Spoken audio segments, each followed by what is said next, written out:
The calm is officially over, and if you thought Landman had already shown you its darkest side, Season 3 is about to prove you wrong.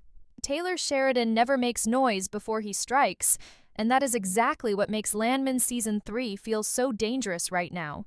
After 2 seasons of power plays, quiet threats, and pressure building beneath the surface, the story is standing at a breaking point. And the biggest question is not whether chaos is coming, it is who will survive when it finally explodes. Season 2 did not end with closure. It ended with warning signs everywhere, deals left unfinished, loyalties hanging by a thread, and a lead character who may finally be running out of ways to hold everything together. Tommy Norris has spent his entire life fixing problems created by other people, cleaning messes, absorbing blame, carrying weight that was never meant to be his alone. But Season 3 is shaping up to be the moment where that strategy stops working. Because the pressure around him is no longer coming from one direction. It is coming from every side at once. Business partners who no longer trust him, rivals who smell weakness, and forces far more dangerous than corporate boardrooms quietly stepping closer. Tommy has always been good at surviving, but survival requires control, and control is exactly what he is starting to lose. Meanwhile, the oil world that once felt brutal but manageable is turning openly hostile. The lines between business and crime are no longer blurred, they are erased. The cartel presence that once stayed in the shadows is now too big to ignore, and anyone connected to Tommy's operations is suddenly exposed. This is no longer about profit margins or land negotiations. This is about leverage, fear, and consequences that do not end with financial loss. And the most unsettling part is that some of these dangers are wearing friendly faces. Cammy's position at the top of the empire is also far from secure.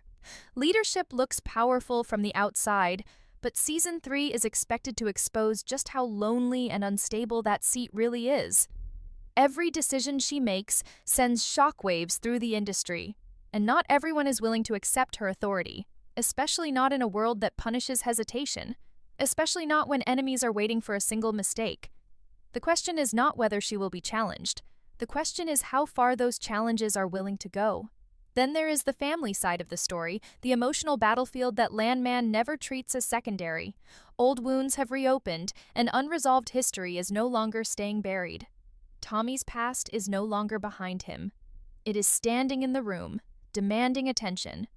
And as personal pain collides with professional disaster, the cost of holding everything together becomes almost unbearable. How long can one man keep standing when everything he built is starting to turn against him?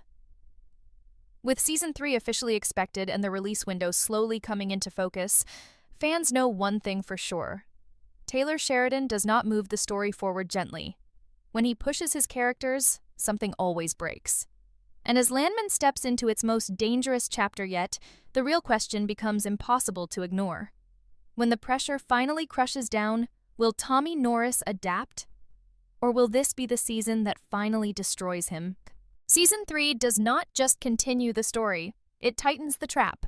And the more Tommy tries to move, the more obvious it becomes that someone else is already 3 steps ahead. The world around him is shifting fast, and the rules he once relied on no longer apply. Old alliances feel unstable, trusted names start sounding unfamiliar, and silence, the kind that used to mean control, now feels like a warning. One of the biggest shifts comes from inside the industry itself. Power is quietly changing hands, and not through official channels. Backroom conversations, unspoken threats, and favors that come with invisible strings attached begin shaping decisions before contracts are even signed. Tommy is used to negotiating tough deals, but this time he is negotiating survival. Because every agreement now carries consequences that stretch far beyond business. One wrong move could cost lives, not just money. The cartel influence grows heavier, more confident, and far less patient. What once felt like distant pressure now feels personal. Their interest in the oil fields is no longer passive, and Tommy's connection to that world makes him impossible to ignore. This is where Landman Season 3 turns especially dangerous. Because once crime stops asking and starts expecting, there is no clean way out, and the scariest part is that walking away may no longer be an option. At the same time, cracks begin to show within Tommy's inner circle. People who once stood firmly at his side start making choices that feel selfish, desperate, or suspiciously timed. Loyalty becomes a question mark. Motives feel blurred, and trust, once broken, does not come back easily. The show has always thrived on quiet tension, and Season 3 leans into that discomfort hard. Every conversation feels loaded. Every promise sounds temporary. Cammie's leadership faces a new kind of resistance. Not loud rebellion, but something colder and more calculated. Executives smile while sharpening knives. Partners wait for her to stumble instead of openly challenging her. And as pressure mounts, she is forced to choose between appearing strong and actually being safe. The oil empire is still standing, but its foundation feels dangerously unstable. And when an empire starts shaking, it never collapses alone. Meanwhile, the personal stakes rise in ways Tommy cannot control. Family relationships strain under the weight of secrets and unfinished business. The past refuses to stay quiet, and forgiveness feels harder to reach than ever. The emotional cost of holding everything together becomes impossible to ignore. Because when business threats and personal trauma collide, something always gives. By the time Season 3 truly settles into motion, one thing becomes painfully clear. This is no longer a story about winning. It is about damage control, about choosing which losses you can live with. And as enemies close in from every side, the question becomes terrifyingly simple. When the next move is forced, will Tommy sacrifice the Empire? Or someone he loves? By the time Season 3 reaches its middle stretch, the tension is no longer simmering. It is boiling. Every character is pushed into a corner, and the choices they make here will define who they become by the end. There are no neutral moves left. Staying silent is a decision. Walking away is a decision. And every decision comes with a price that cannot be undone. Tommy begins to realize that the biggest threat is not the cartel, not the corporate rivals, not even the unstable oil market. It is the loss of control over his own narrative. Others are now telling his story for him, painting him as a liability, a risk, a man whose time has passed. And in this world, perception is power. Once the wrong people believe you are weak, they stop negotiating and start taking. The pressure forces Tommy into unfamiliar territory. He is no longer reacting, he is preparing, quietly setting boundaries, drawing lines that were never meant to be crossed. But the problem with lines is that someone always tests them. And when they do, the response has to be decisive. Season 3 hints at moments where Tommy may finally do things he once refused to consider. Not because he wants to, but because the alternative is losing everything. Cooper and Ariana's future becomes increasingly uncertain. What once looked like a fragile attempt at normal life now feels dangerously naive. Their connection to the oil world and the enemies circling it makes peace feel temporary at best.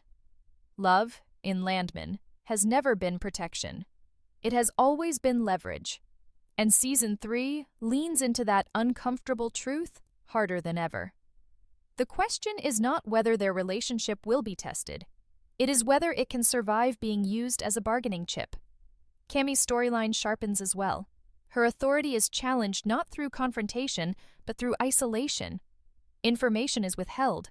Support quietly disappears. And every success is followed by a reminder of how replaceable she might be. Leadership becomes less about vision and more about endurance.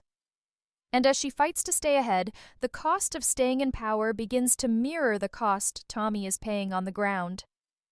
The world of Landman has always punished hesitation, but Season 3 turns that rule into a weapon. Characters who wait too long lose their chance. Characters who move too fast create disasters they cannot fix. And somewhere in the middle of that chaos, a single decision sets off a chain reaction that cannot be stopped. The kind of moment that changes the tone of the entire series. As the fallout begins to spread, one truth becomes impossible to ignore. The danger is no longer coming from the outside, it is coming from choices made in desperation. And as alliances collapse and consequences stack up, the question hanging over Season 3 grows darker than ever. When the damage is done and there is no way back, who will be left standing to take the blame? Bartemied. As Season 3 moves toward its final stretch, Landman stops pretending that anyone is safe. The slow build-up pays off in moments that feel sudden, brutal, and irreversible.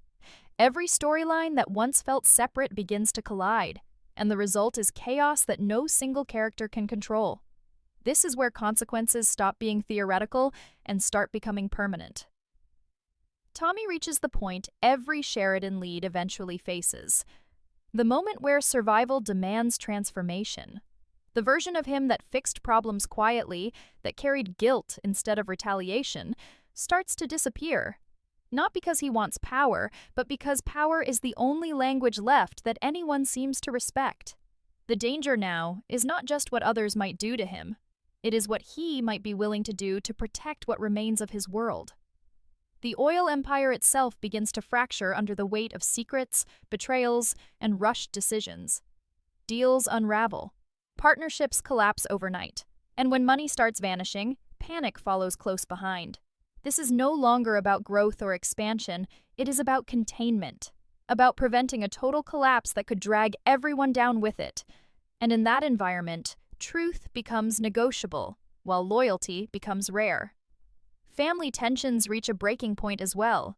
Old resentments resurface at the worst possible time, and emotional wounds that were never healed turn into weapons.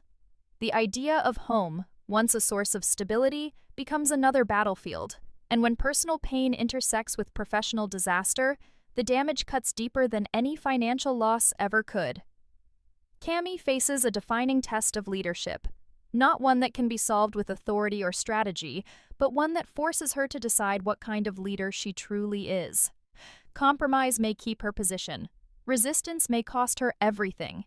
And in a world where strength is constantly challenged, the wrong choice could erase her legacy in an instant. By the time the season approaches its final moments, Landman feels fundamentally changed. The rules are rewritten, the power structure is unstable, and the future looks nothing like the past.